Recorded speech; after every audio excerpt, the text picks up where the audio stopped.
c'est que pour faire cette exploration, j'ai eu assez rapidement besoin d'avoir des diagrammes de veine efficaces pour 4 ou 5 variables et potentiellement pour d'autres. Donc, j'ai systématiquement utilisé cette chose-là.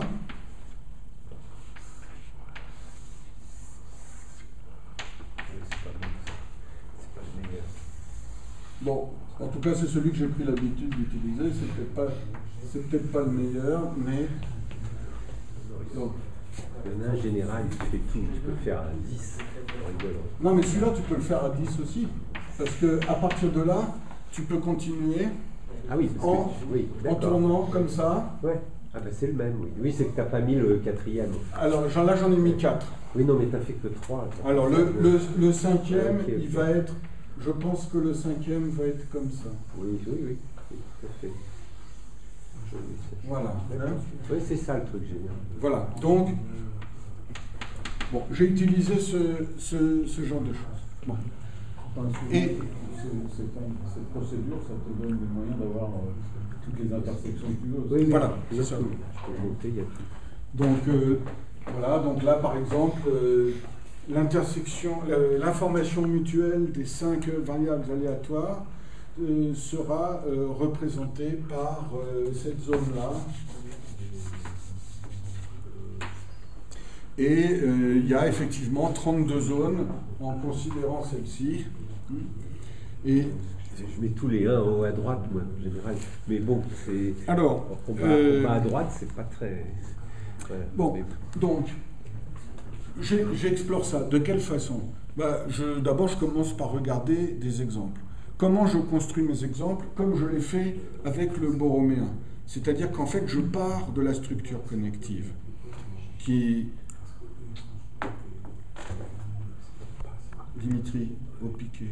Ouais, on n'entend pas. Je pars de la structure connective parce que j'ai la ferme conviction, même si je ne l'ai pas encore démontré, que pour toute structure connective, il existe une famille de variables aléatoires telles que la structure de dépendance et donc d'indépendance, si vous voulez, des variables aléatoires de cette famille soit précisément la structure connective dont je suis parti. Donc tu ne l'as pas encore démontré? En fait, si. Mais au moment où je fais ces explorations, oui. Il y a 2-3 semaines, je ne l'avais pas encore démontré. Okay. Donc j'explore tout ça et ça marche très bien. Par exemple, la généralisation du borroméen à 4, à 5, ce qu'on appelle le brunien, en référence aux travaux d'Hermann Brun, de son article de 1892, qui a été, comme vous le savez, si vous m'avez déjà écouté sur le sujet, traduit par un petit groupe de lacaniens et publié dans la revue mais pour des raisons qui s'expliquent très bien. Et donc ça marche très bien. La même idée qui préside à la construction d'une famille borroméenne à 3 variables permet de construire une famille brunienne, donc à 4 ou 5 variables, etc. Bon, à un moment, n'y tenant plus, je plonge dans la recherche d'une démonstration rigoureuse du fait qu'effectivement, toute structure connective peut être représentée par une famille de variables aléatoires. Je crois, au bout de 2 jours, avoir réussi. L'idée de base est très simple. C'est la construction d'une telle famille. Ce n'est pas une démonstration d'existence abstraite.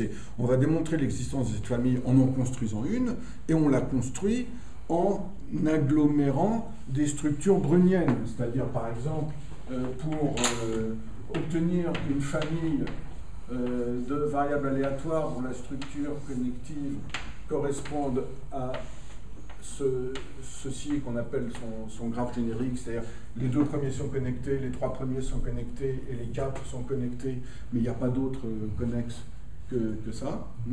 Eh bien, on va d'une certaine façon agréger, agglomérer la donnée d'une famille de variables répondant à la première contrainte avec une autre famille répondant à l'autre contrainte, et puis avec encore une 3e famille répondant à la 3e contrainte. Et comment est-ce qu'on fait cette agglomération-là? Brune, pour les entrelacs, avait trouvé un procédé. Il prend 2 entrelacs, par exemple, il tire les fils et il amène les fils dans un coin où il les noue de la façon dont il veut. Sauf que ça ne marchait pas parce qu'il n'était pas sûr, en faisant ça, de ne pas défaire quelque chose qui était déjà existant ailleurs. Avec les variables aléatoires, a priori, c'est beaucoup plus simple. L'idée, c'est de faire une espèce de produit tensoriel des familles de variables aléatoires en faisant un produit tensoriel des espaces de probabilité sur lesquels elles sont définies, c'est-à-dire juste un produit cartésien des univers oméga avec un produit tensoriel des lois de probabilité, c'est-à-dire qu'on décide qu'on va avoir... en fait, c'est une idée d'indépendance. On fait le produit des probabilités données par un premier grand P, et avec les valeurs données par un deuxième grand P pour un autre univers. Donc c'est intuitivement, dès qu'on travaille un petit peu avec ça, c'est très intuitif que ça doit être indépendant, et que ces contraintes étant indépendantes, elles ne peuvent pas se gêner les unes des autres, elles ne peuvent que s'ajouter aux autres, et ça doit marcher. Au bout de 2 jours, je me rends compte quand même, donc là l'idée, elle a été émise et écrite il y a 10 ans, mais c'était juste l'idée, ça n'avait pas été rédigé. Et là, j'ai cru avoir réussi à le démontrer, et au bout de 2 jours, je me suis rendu compte que ça ne marchait pas. Et ça ne marchait pas pour quelque chose de très agaçant, c'est que quelque chose qui était pourtant très évident intuitivement résistait à la démonstration. Et ça, je pense, ça nous est arrivé à tous, et c'est très bizarre d'avoir un truc qui, d'un côté, nous semble totalement évident, et que, simultanément, on n'arrive pas à le prouver vraiment. Bon.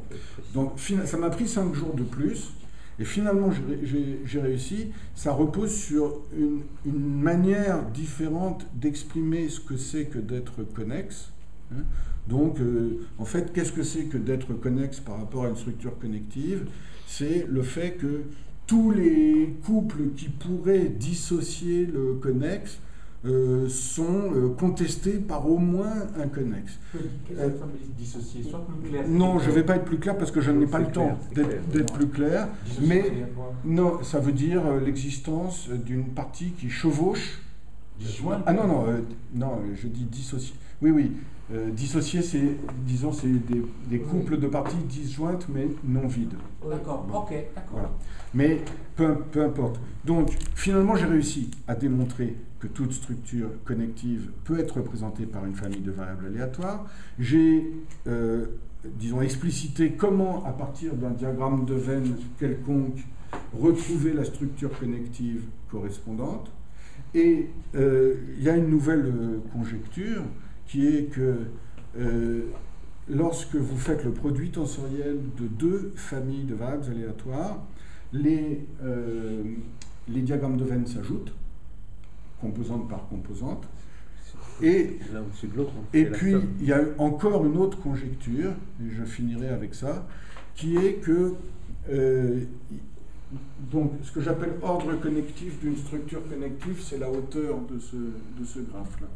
Ça, c'est l'ordre connectif. Par exemple, un borroméen, c'est d'ordre 1 parce que son graphe générique est juste comme ça. Donc, c'est de hauteur 1. Par contre, un borroméen de borroméen, c'est d'ordre 2. Bon, voilà. Donc, il y a une notion d'ordre connectif. Et l'idée, c'est que, en fait, si on considère pour une famille de variables aléatoires, alors il y a plein de diagrammes de Venn répondant à la même structure connective. Vous partez d'une structure connective, vous trouvez une famille de variables aléatoires, vous faites son diagramme de Venn. Mais il y a plusieurs familles de variables aléatoires qui auront la même structure connective. L'idée, c'est que parmi toutes les familles ayant la même structure connective, il y en a une pour laquelle les valeurs ici seront minimales. Disons, les valeurs absolues de toutes ces valeurs seront minimales. Donc, si vous considérez un diagramme de Venn minimal, en ce sens-là, eh bien, ce que vous lisez comme le max dans ce diagramme de Venn, ce serait l'ordre connectif, en fait.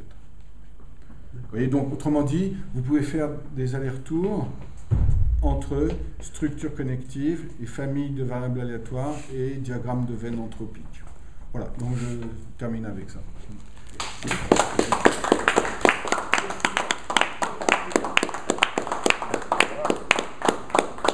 à penser ce que ça pourrait donner toutes ces idées si on essaie de les pousser à l'infini. Alors, pas vraiment, parce que déjà la notion d'entropie d'une variable aléatoire continue, c'est pas, pour ce que j'en sais, c'est pas une notion vraiment satisfaisante. Il y a une notion d'entropie différentielle, ça s'exprime bien sûr par une intégrale. Hein. A priori, on peut dire, ce genre de